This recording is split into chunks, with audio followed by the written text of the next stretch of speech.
Chapitre 49.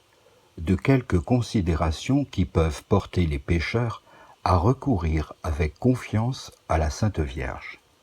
Quiconque veut recourir avec une ferme confiance à la Sainte Vierge doit s'y exciter par les considérations suivantes. 1. L'expérience montre qu'un vase où il y a du musc ou du baume en retient l'odeur, surtout quand le musc ou le baume y a demeuré longtemps ou qu'il en reste quelque peu. Cependant, ni l'un ni l'autre n'a qu'une vertu limitée, non plus que le feu dont on conserve la chaleur après que l'on s'en est retiré.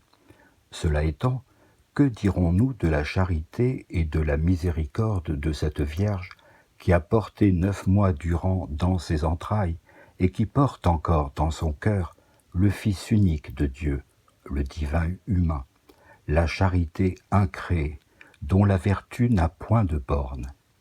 S'il est impossible de s'approcher d'un grand feu, que l'on en soit échauffé, ne s'ensuit-il pas, et n'a-t-on pas un plus grand sujet de croire que quiconque s'approchera de Marie, de cette mère de miséricorde, de ce cœur toujours brûlant du feu de la charité, en ressentira d'autant plus l'effet qu'il s'en approchera plus souvent, avec plus de confiance et d'humilité.